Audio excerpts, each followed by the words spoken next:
Bismillahirrahmanirrahim. Assalamualaikum warahmatullahi wabarakatuh. Perkenalkan, nama saya Dersoga Saputra. Kami dari kelompok 2 akan mempresentasikan hasil dari diskusi kami, yaitu dakwah Islam di Nusantara dan asal-usul Muhammadiyah. Yang pertama ada saya sendiri, yang kedua ada Nurul Hidayah, yang ketiga ada Merlin Triwinarni, yang keempat ada Muhammad Naufal Kholis, dan yang kelima ada Dimas Ilham. Selanjutnya, yang pertama akan dijelaskan oleh saya sendiri. Sejarah masuknya Islam ke Nusantara. Sepeninggalan Nabi Muhammad SAW, tepatnya pada 632 Masehi silam, kepemimpinan agama Islam tidak berhenti begitu saja. Kepemimpinan Islam diteruskan oleh para khalifah dan disebarkan ke seluruh penjuru dunia, termasuk Indonesia. Hebatnya, baru sampai abad ke-8, Islam telah menyebar hingga ke seluruh Afrika, Timur Tengah, dan benua Eropa. Baru pada saat dinasti Umayyah, perkembangan Islam masuk ke Nusantara. Zaman dahulu, Indonesia dikenal sebagai daerah terkenal akan hasil rempah-rempahnya, sehingga banyak sekali para pedagang dan saudagar dari seluruh dunia datang ke kepulauan Indonesia untuk berdagang. Dan berikutnya akan dijelaskan oleh Nurul Hidayah. Ya, yang selanjutnya ada teori masuknya Islam. Yang pertama, teori Gujarat. Teori ini beranggapan bahwa agama dan kebudayaan Islam dibawa oleh para pedagang dari daerah Gujarat, India yang berlayar melewati Selat Malaka. Teori ini menjelaskan bahwa kedatangan Islam ke Nusantara sekitar abad ke-13 melalui kontak para pedagang dan kerajaan Samudra Pasai yang menguasai Selat Malaka pada saat itu. Selanjutnya ada teori Persia. Umar Amir Hussein dan Hussein Joyudiningrat berpendapat bahwa Islam masuk ke Nusantara melalui para pedagang yang berasal dari Persia, bukan dari Gujarat. Persia adalah sebuah kerajaan yang saat ini kemungkinan besar berada di Iran. Teori ini juga tercetus karena pada awal masuknya Islam ke Nusantara di abad ke-13. Ajaran yang marak saat ini adalah ajaran Syiah yang berasal dari Persia. Selanjutnya ada teori Cina. Lain halnya dengan Slamet Mulyana dan Sumanto Al-Qurtubi, mereka berpendapat bahwa sebenarnya kebudayaan Islam masuk ke Nusantara melalui perantara masyarakat Muslim Cina. Teori ini berpendapat bahwa migrasi masyarakat Muslim Cina dari Kantan ke Nusantara, khususnya Palembang pada abad ke-9, menjadi awal mula masuknya budaya Islam ke Nusantara.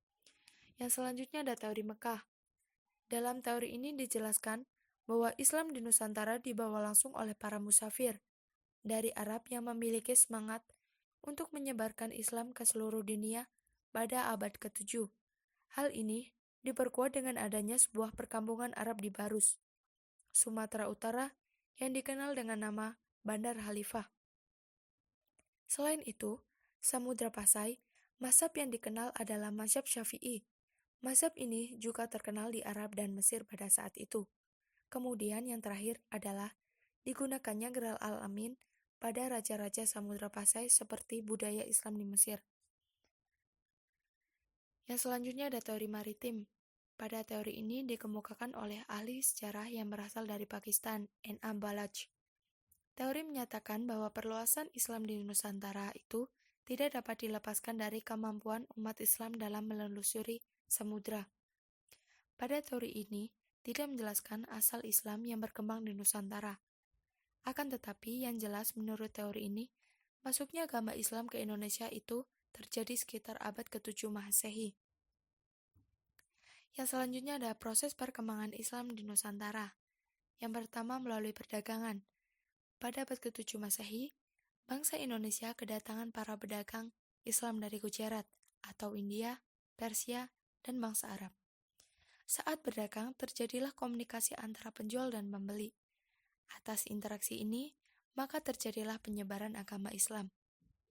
Sebagai seorang muslim mempunyai kewajiban berdakwah, maka para pedagang Islam juga menyampaikan dan mengajarkan agama dan kebudayaan Islam kepada orang lain. Akhirnya banyak pedagang Indonesia memeluk agama Islam dan mereka pun menyebarkan agama Islam dan budaya Islam yang baru dianutnya kepada orang lain. Yang selanjutnya akan dijelaskan oleh Merlin Triwinarni. Melalui perkawinan, sebagian para pedagang Islam ada yang menetap di Indonesia dan para pedagang ini menikah dengan wanita Indonesia, terutama putri raja atau bangsawan. Karena pernikahan itulah, maka banyak keluarga raja atau bangsawan masuk Islam. Ketika keluarga raja dan bangsawan memeluk agama Islam, akhirnya diikuti oleh rakyatnya. Dengan demikian, Islam cepat berkembang. Pedagang Muslim yang datang di Indonesia sebagian menetap di kota-kota pelabuhan dan membentuk perkampungan yang disebut Pekojan. Perkawinan antara putri bangsawan dan pedagang Muslim akhirnya berlangsung. Perkawinan ini pun dilakukan secara Islam, yaitu dengan mengucapkan atau menirukan 2 kalimat syahadat. Dalam babat Tanah Jawi, misalnya diceritakan perkawinan antara Maulana Ishak dan putri Raja Blambangan, yang kemudian melahirkan Sunan Giri. Sedangkan dalam babat Cirebon diceritakan perkawinan Putri Kawonganten dengan Sunan Gunung Jati. Melalui pendidikan, perkembangan Islam yang cepat menyebabkan munculnya tokoh ulama yang menyebarkan Islam melalui pendidikan dengan mendirikan pondok-pondok pesantren. Pesantren adalah tempat pemuda-pemudi menuntut ilmu yang berhubungan dengan agama Islam. Pendidikan dalam Islam dilakukan dalam pondok-pondok pesantren yang diselenggarakan oleh guru-guru agama, kiai-kiai ataupun ulama-ulama. Pesantren ini merupakan lembaga yang penting dalam penyebaran agama Islam karena merupakan tempat pembinaan calon guru-guru agama, kiai-kiai ataupun ulama-ulama.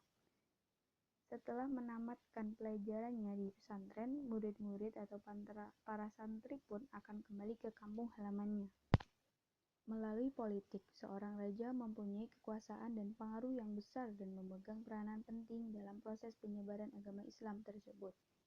Jika raja sebuah kerajaan memeluk agama Islam, maka rakyatnya akan memeluk agama Islam juga. Mengapa? Karena alasannya yaitu masyarakat Indonesia memiliki kepatuhan yang tinggi terhadap rajanya. Selanjutnya akan dilanjutkan oleh Saudara Muhammad Naufal Kholis. Proses perkembangan Islam di Nusantara selanjutnya yaitu melalui dakwah di kalangan masyarakat.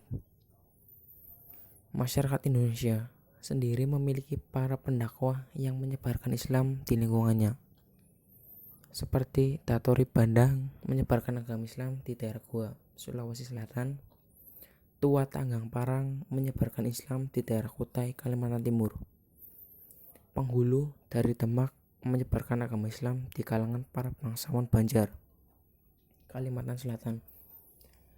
Para wali menyebarkan agama Islam di Jawa, dan ada 9 wali yang terkenal.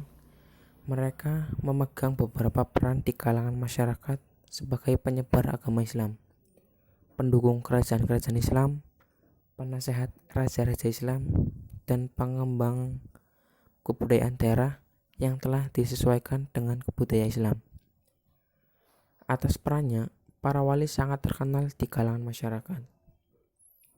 Penyebaran Islam di Nusantara, terutama di Jawa, sangat berkaitan dengan pengaruh para wali yang kita kenal dengan sebutan Wali Songo. Mereka inilah yang berperan paling besar dalam penyebaran agama Islam melalui metode dakwah.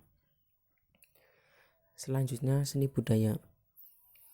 Perkembangan Islam juga melalui seni budaya seperti bangunan masjid, seni pahat, seni tari, dan seni sastra.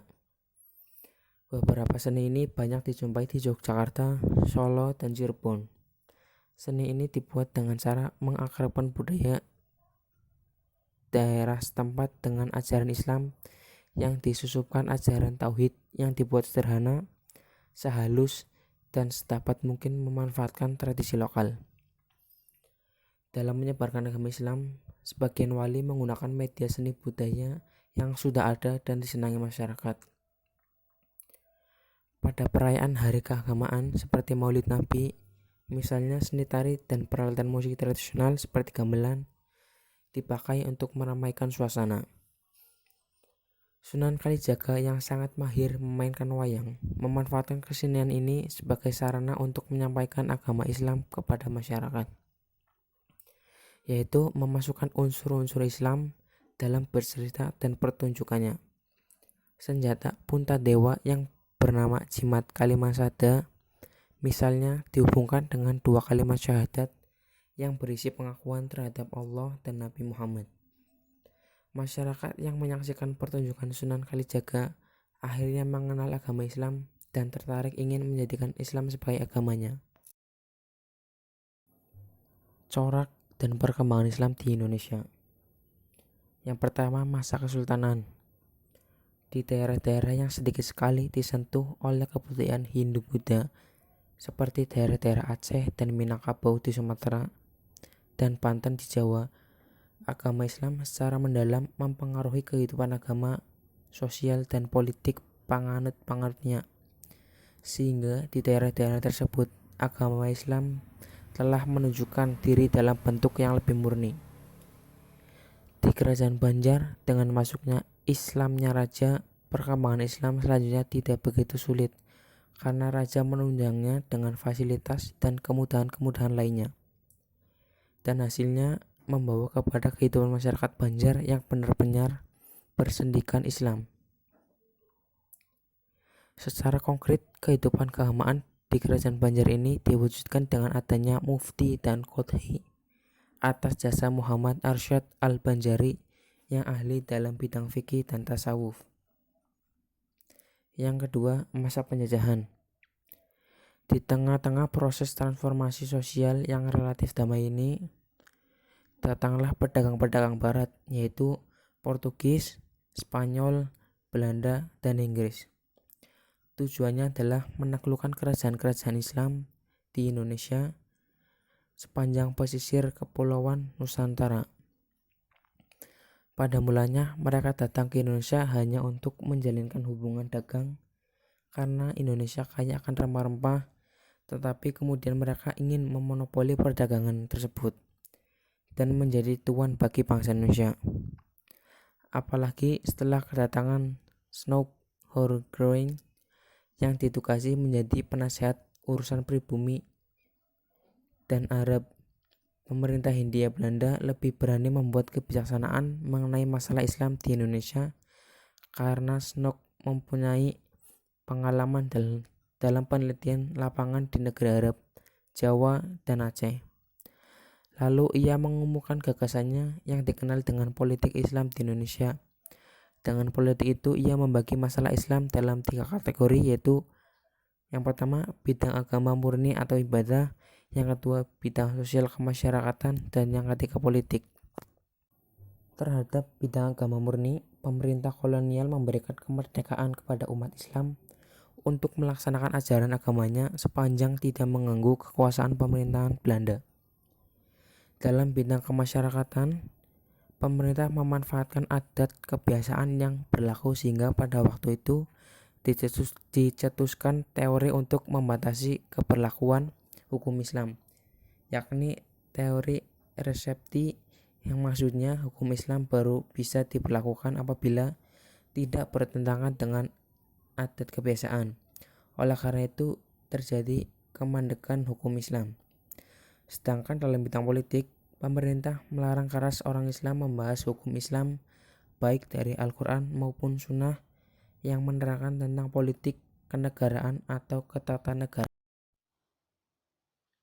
Gerakan dan organisasi Islam. Umat Islam Indonesia yang jumlahnya semakin bertambah menghadapi 3 tayangan dari pemerintah Hindia Belanda, yaitu politik device and tempera, politik penindasan dengan kekerasan, dan politik penjinakan melalui asosiasi. Lalu, asal-usul Muhammadiyah, sejarah Muhammadiyah. Kata Muhammadiyah secara bahasa berarti pengikut Nabi Muhammad. Penggunaan kata Muhammadiyah dimaksudkan untuk menibaskan atau menghubungkan dengan ajaran dan jejak perjuangan Nabi Muhammad. Penisbahan nama tersebut menurut Haji Danarwiwit Hadi Kusuma mengandung pengertian sebagai berikut. Dengan nama itu, dia bermaksud untuk menjelaskan bahwa penduduk organisasi itu ialah umat Muhammad, dan Asasnya adalah ajaran Nabi Muhammad SAW, yaitu Islam. Dan tujuannya ialah memahami dan melaksanakan agama Islam sebagai yang memang ajaran yang serta dicontohkan oleh Nabi Muhammad SAW, agar supaya dapat menjalani kehidupan dunia sepanjang kemauan agama Islam. Dengan demikian ajaran Islam yang suci dan benar itu dapat memberi nafas bagi kemajuan umat Islam. Asal-usul Muhammadiyah. Sejarah Muhammadiyah. Kata Muhammadiyah itu secara bahasa berarti pengikut Nabi Muhammad. Penggunaan kata Muhammadiyah dimaksudkan untuk menisbahkan atau menghubungkan dengan ajaran dan jejak perjuangan Nabi Muhammad. Kelahiran dan keberadaan Muhammadiyah pada awal berdirinya tidak lepas dan merupakan manifestasi dari gagasan pemikiran dan amal perjuangan Kiai Haji Ahmad Dahlan atau Muhammad Darwis yang menjadi pendirinya. Setelah menunaikan ibadah haji ke Tanah Suci dan bermukim yang kedua kalinya pada tahun 1903, Kiai Dahlan mulai menyemaikan benih pembaruan di tanah air. Gagasan pembaruan itu diperoleh Kiai Dahlan setelah berguru kepada ulama Indonesia yang bermukim di Mekah. Sekian presentasi dari kelompok kami. Semoga dengan presentasi ini dapat menambah wawasan Anda, dan apabila ada tutur kata saya yang tidak berkenan di hati Anda, mohon dimaafkan. Wassalamualaikum warahmatullahi wabarakatuh.